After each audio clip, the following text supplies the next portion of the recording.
안녕하세요. 이제 막 돌진한 딸아이를 키우고 있는 30대 워킹맘이에요.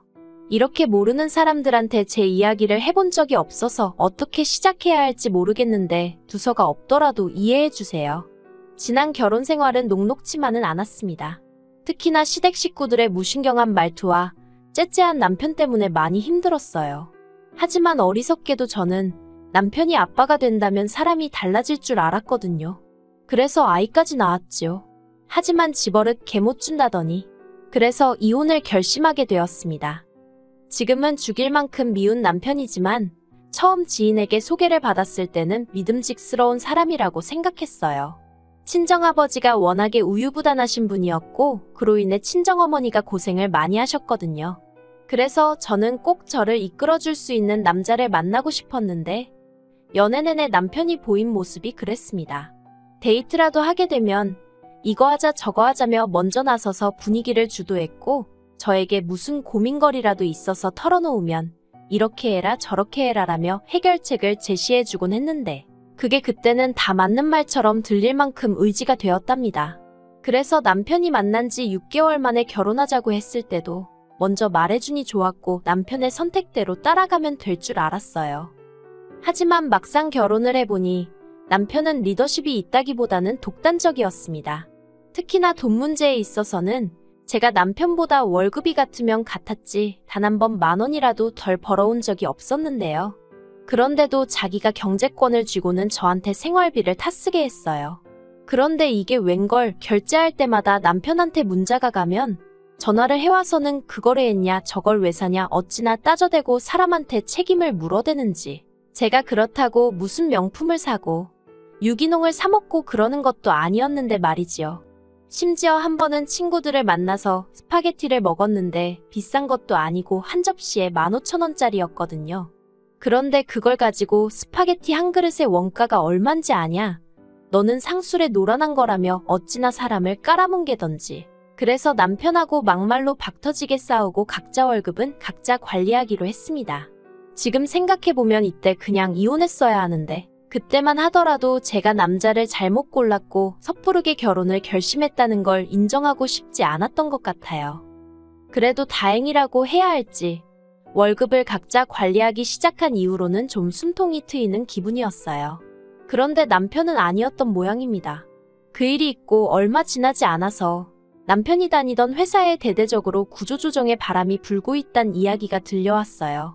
그리고는 저한테 대놓고 말은 안 했지만 자꾸 앓는 소리 죽는 소리가 늘어가는 게 월급이 줄은 모양이 돼요.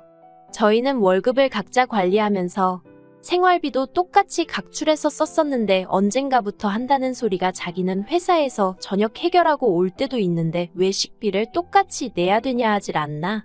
자기는 씻을 때 뜨거운 물 많이 안 쓰는데 난방비가 너무 많이 나왔다나? 진짜 제 얼굴에 침 뱉기 같아서 차마 일일이 적을 수는 없지만 별 말 같지도 않은 소리를 하면서 생활비도 저보다 덜 내고 싶어 하더라고요. 그렇지만 그럴 때마다 저는 남편이 그런 말을 무슨 의도로 하는 건지 뻔히 알면서도 못 알아듣는 척 모른 척하며 무시해버렸습니다. 만약 그렇게까지 왜 참고 살았냐고 물으신다면 솔직히 친정부모님이 항상 입버릇처럼 하시던 말씀이 이혼하면 여자만 손해다 였거든요. 이혼녀 딱지 달고 세상 살기가 쉬운 일이 아니라고요. 그리고 저도 당시에는 그런 친정부모님의 말씀에 어느 정도 동의하는 바였어요.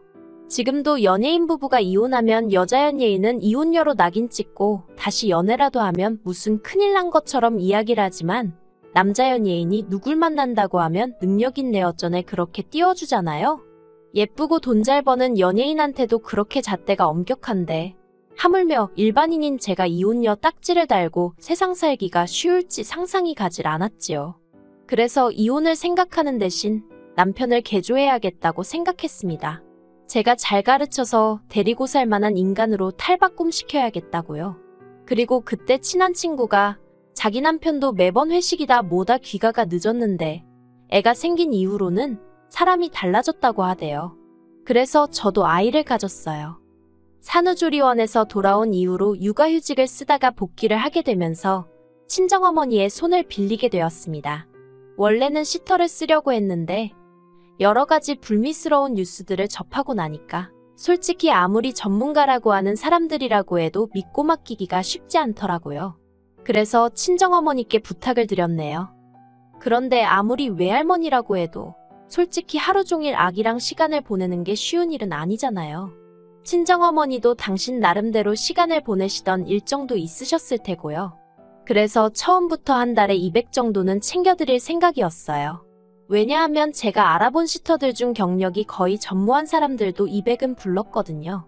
그런데 이 얘기를 남편한테 하니까 기껏 한다는 말이 제가 직장을 관두고 애를 보면 되는데 기어이 회사를 다니려니까 이렇게 된 거 아니냐며 시터를 고용하건 친정어머니께 부탁을 드리건 그건 제가 엄마로서 직무를 유기해서 그런 거니 그로 인해 발생하는 지출은 저더러 알아서 해결하라대요.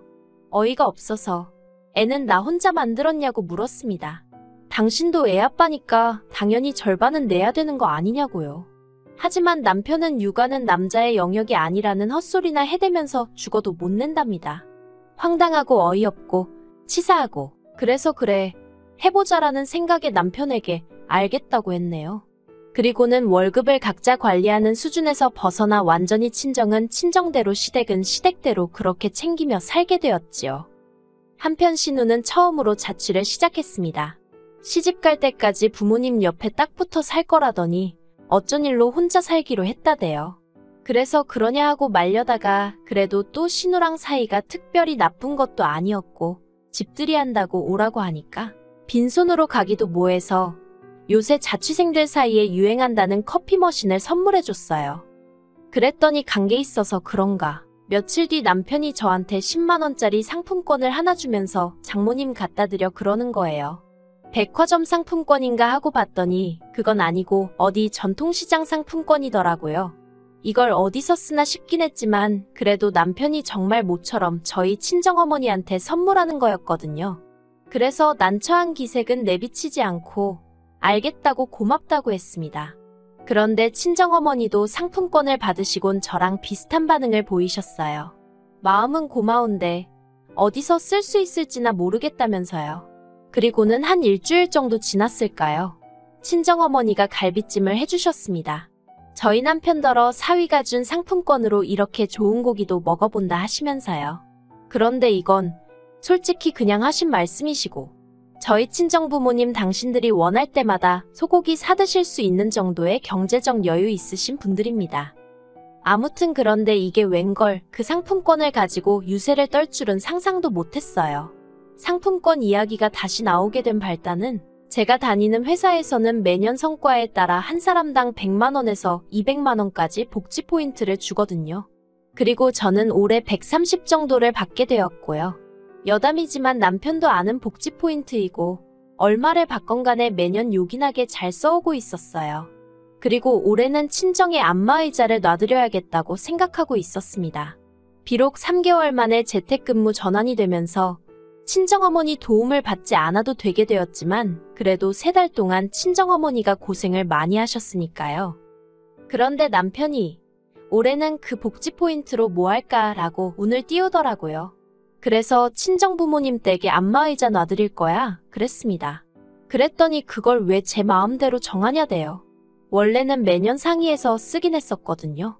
하지만 지난번에 남편과 한바탕 한 이후로는 솔직히 금전적인 것과 관해서는 남편과 아무것도 상의하고 싶지 않았어요. 남편 논리대로면 제가 일을 잘해서 회사에서 고맙다고 저한테 주는 거잖아요. 그러니 순전히 제 몫인 건데 왜 남편이랑 상의해야 하나 싶었던 거지요. 그래서 남편한테 제 생각 그대로 이야기했어요. 내 포인트 내가 쓰고 싶은데 쓰겠다는데 뭐가 문제냐고요. 그랬더니 남편이 그러면 시댁은 시부모님은 생각 안 해? 그러는 거예요. 어이가 없어서 당신은 처가 생각 얼마나 하고 사냐고 따졌습니다. 그리고는 그렇게 시부모님 사드리고 싶으면 당신이 당신 돈으로 사드려. 월급 받아서 그 돈 다 뭐해? 생활비라고 100만원 주고 나면 당신 생전 나하고 1원 한 푼 상의해서 쓴 적 있어. 그러니까 이번에도 알아서 잘 사드리라고 쏴붙여버렸네요. 그러자 남편이 입술을 대빨래 밀고선 인정머리가 있네 없네. 누가 누구한테 할 소리를 하던지요. 그런데 그 일이 있고 며칠 뒤 생각지도 못한 사람에게서 연락을 받았습니다. 바로 신우였어요. 신우가 먼저 저희 남편, 그러니까 자기 오빠한테 들었다면서 저희 회사 복지 포인트 이야기를 꺼내더라고요. 뭐라고 달리 반응을 보이기가 어려워.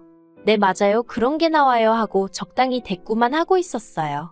그런데 신우가 정말 잘 되었다며 이번에 자기가 컴퓨터를 사려고 하는데 저더러 복지 포인트로 대신 사달라대요. 그러면 자기가 현찰로 주겠다고요. 사실 복지 포인트를 쓰려면 지정된 곳에서만 써야 되다 보니까 100% 마음에 드는 물건을 찾기가 쉽지는 않거든요. 그래서 저도 남편에게는 친정어머니 쓰실 안마의자를 사드릴 생각이라곤 했지만 마음에 딱 드는 모델이 없어서 고민이 많았지요.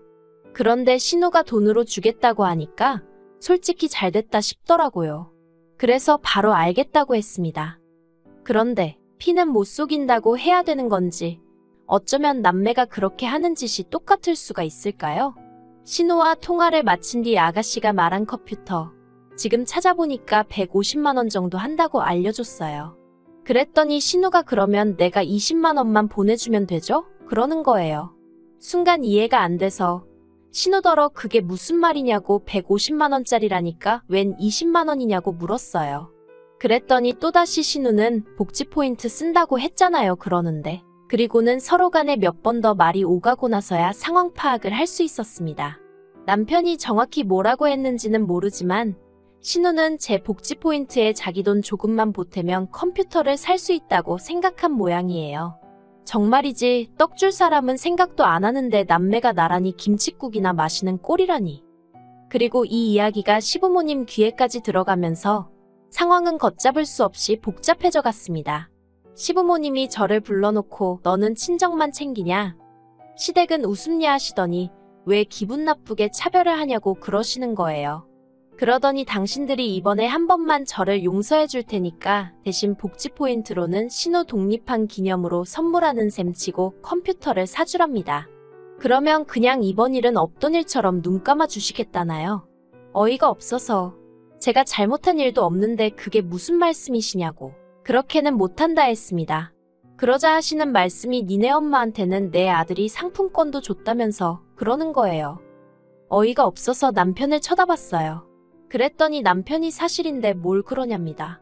그래서 제가 어디 쓸 때도 마땅치 않은 상품권을 줘놓고는 그리고 그나마도 친정어머니는 고마운 마음에 당신 생돈 들여 고기 사셨고 그거 다 당신이 처먹지 않았느냐고 소리를 질렀어요. 그리고는 어머님더러 어머님도 앞뒤 사정도 모르시면서 아들 말만 듣고 그렇게 나서시는 거 아니라고 한 소리 했네요. 근데도 속에서 화가 안 풀려서 결국 남편더러 돈돈돈 할 거면 그냥 혼자 살라고 했어요. 같이 사는 룸메이트도 당신처럼 야박하겐 안 할 거라면서요. 그리고 제 입에서 이혼 소리가 나오자 어머님이 저더러 미쳤냐며 언성을 높이셨습니다. 그런 모습을 보고 있으니 정말 하루빨리 이혼하고 싶다는 생각밖에 안 들더라고요. 그래서 어머님과 남편을 뒤로하고 먼저 시댁에서 빠져나왔습니다. 그리고는 친정어머니가 아이를 맡아주고 계셨거든요. 친정어머니한테 달려가 시댁에서 있었던 일을 털어놓고는 이혼하고 싶다고 하소연을 했어요. 평소라면 그래도 이혼은 안 된다 참고 살아라 하셨을 어머니셨지만 그날은 제가 어찌나 서럽게 울었는지 그래 정 힘들면 헤어져야지 그러시대요. 그래서 지금 변호사 사서 이혼 소송 진행하고 있습니다. 협의 이혼이 아니라 이혼 소송까지 가게 된 건 남편이 양육비 가지고 어쩌고저쩌고 하며 그걸 깎으려 들었기 때문이에요. 솔직히 위자료는 생각도 없었고 애 양육비만 약속해 주었으면 했어요. 많지도 않았고 한 달에 80만 원 정도를 생각하고 있었지요. 그런데 양육비를 흥정하려 드는 남편의 모습에 너무 열받아서 아예 위자료도 받아야겠다고 제가 마음을 바꿔먹었어요. 그래서 소송으로 진행하게 되었습니다. 시간이 좀 걸리기야 하겠지만 변호사 말이 저는 걱정할 거 없다고 하더라고요. 남편은 결혼만 하면 제가 월급도 죄다 갖다 바치고 연애 때처럼 남편 말에 꼼짝도 못하고 따르고 그럴 줄 알았나 봐요. 어리석었던 거지요. 요새 그렇게 사는 여자가 몇이나 된다고. 그리고 저도 제 몸 하나 건사하고 살 능력은 되는데 못하러 그러겠어요. 하지만 지나간 일 곱씹어봤자 의미 없고 적어도 앞으로는 남편과 얽힐 일은 없을 테니 그걸로 만족하며 살아보겠습니다.